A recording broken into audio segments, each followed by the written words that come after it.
Welcome to the Vietnamese Poetry, Literature channel. Today we will listen to the work, Shadows of the Ancients, by author Thach Lam. Let's listen. In the fireplace, on a bed of embers, the fire danced and crackled with the joy of dry firewood, despite the cold wind and dust of winter outside. A heat radiated out, gradually permeating everything in the small room. So cozy. There's nothing more enjoyable than sitting by the fireplace and thinking about random things. Van rubbed her hands over the fire while enjoying leisurely, as if penetrating that primitive pleasure. He let himself sink deeper into the armchair, turned his head to see Mai sitting on a counter nearby, next to the lamp, chopping some vegetables on the cutting board. She worked attentively and carefully, as she always did. Tomorrow is the baby's first birthday. Van and his wife had discussed planning a small party to celebrate, so tonight his wife prepared the food. Seeing that the fireplace was warm, Van spoke to his wife. "Come here and sit to avoid the cold." Van's wife replied without stopping. "Let me finish cutting this part first. It's better to bring it here and do it than nothing, sitting there freezing to death." Following her husband's wishes, she stood up, took a mat in front of the fireplace, and then brought the lamp. Van pulled her foot back to make room. Mai arranged her work, took off her shoes, stepped onto the mat, lifted her shirt, knelt down next to her husband, looked at him and asked, "Can I sit here?" Van nodded, then he quickly said because he saw that she was about to change her sitting position to turn towards the light. "No, don't just sit still like that."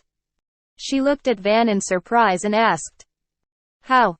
Van smiled and answered leisurely, "It's okay, I told you to just sit like that."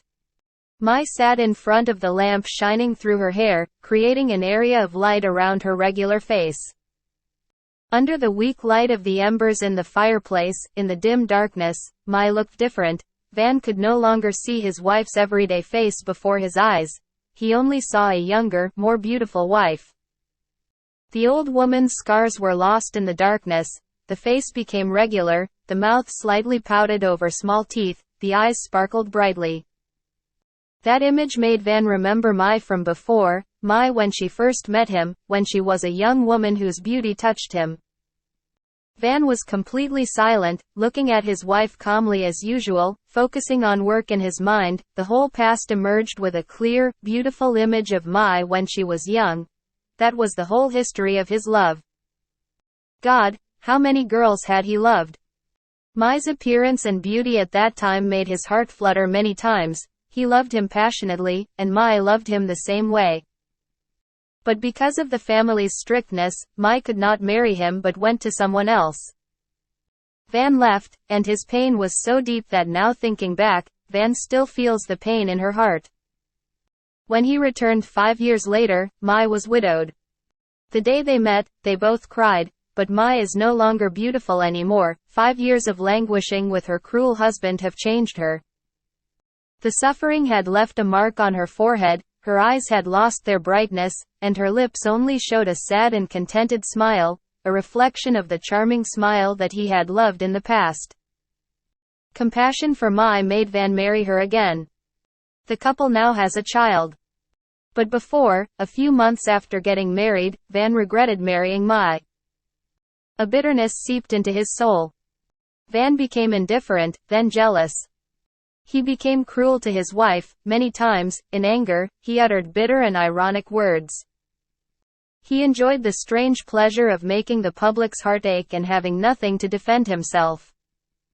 One time he said, "You think you're still very valuable. I think it's foolish of you to take what's left over." Mai only cried. Van looked at her without pity. He let his anger take over, thinking that marrying Mai was already doing her a favor. Mai endured all such humiliation. She did not blame him at all. Gradually, Mai patiently lived next to her husband, fearful and loyal like a child, ready to bow her head in the face of scolding. The birth of a child makes Van become gentler and kinder towards her, but his heart is still indifferent. Remembering the past events, this time Van felt emotional in her heart. He bent down to look at Mai, looking at her gentle and slightly sad face in front of the firelight. He suddenly felt like that sadness was a reproach for his cruelty all along. A feeling of love vibrated and blossomed in his heart. Van gently placed his hand on his wife's shoulder and spoke softly. His voice trembled, and was strange to his ears. "It's late, let's go rest, I'll work tomorrow." The second time, Mai replied. "Let me finish slicing this part and it's done."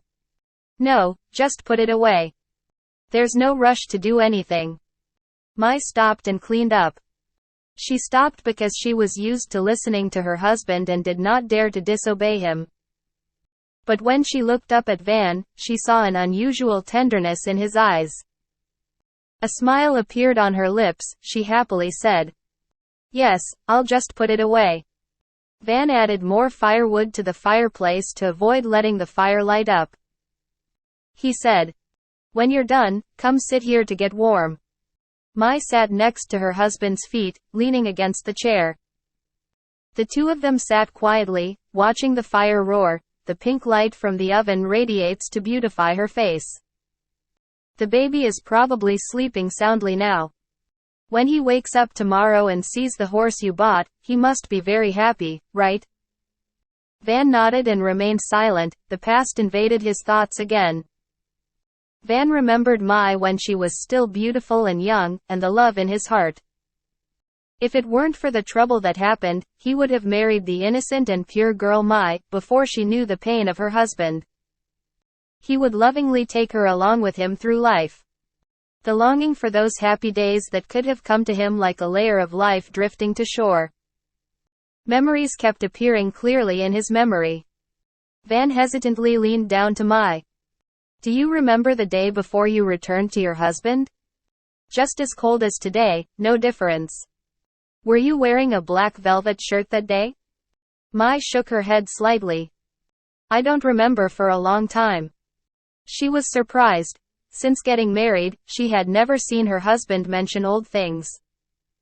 "It's been 7, 8 years so quickly, it's been so fast. At that point, we don't know how much trouble we have. Seeing you cry makes me so sad." "Is that so, Mai?" Mai quietly looked at the flickering fire. She gradually saw images appear in it that she thought were faded. Van's loving voice touched her suffering. Gradually, the past days came back to life, pressing down on her heart. She saw Van's hand reach down and hold her hand tightly. Affectionately, Mai leaned heavily against her husband's legs. Van seemed to have relived many years ago. He thought that sitting at his feet was Mai from the past, and his heart passionately loved her.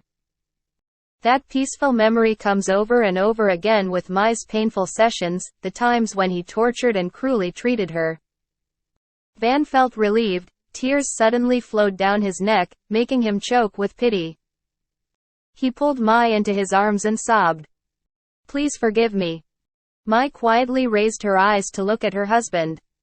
The corners of her eyes were filled with tears. All the sadness in her heart melted away, immersed in love. She now put her arms on Van's shoulders, put her head on her husband's chest. Van would kiss her on her commanded forehead, but he thought he was hugging Mai like before. Both of them remained silent, looking at the fire glowing in the darkness. Van felt happy as if he had just fallen in love, and from the distant past, the shadow of an old person returned to his side, as fresh and beautiful as when they met. Initial removal. He suddenly felt a desire to tease Mai's ashes, her past since getting married, which Van had never asked about. The two of them quietly and agreed without mentioning the past. But tonight Van wants to know. He forced Mai to recount her life with her previous husband, the suffering and worries she had gone through. Mai obeyed, narrating with a deep, sad voice, a quiet voice, as if she was afraid of doing something wrong. Aroused in my heart the sounds that had quieted down. Van felt a strange feeling. He felt like a cold nose pricked his heart every time Mai mentioned a kind or affectionate act of her ex-husband. Without pity, he waited to hear the detailed and clear words that portrayed in his mind the friendly posture of the two people. His heart ached like it was bleeding. he grabbed Mai tightly and held her close to him. Mai recounted the humiliations and beatings, and Van felt as miserable as if he himself had been tortured. Van thought of the times when he himself had tortured and cruelly treated Mai. He shuddered at that cruelty, angry at himself for being so selfish and narcissistic. When Mai stood to speak, Van held her head and turned it before his eyes. He looked at his wife through tears and kissed her cheek. "I love you so much." Then, wanting to remember a change from now on, Van lovingly reminded, "Tomorrow the baby will be exactly 1 year old." Mai didn't answer, instead she confidently leaned close to her husband. The fire in the fireplace glowed brightly and danced on the rose's body, the dry firewood crackled and exploded like joy along with the joy of the couple. At the end of the work, please support me with the like button and subscribe to the channel to listen to more works.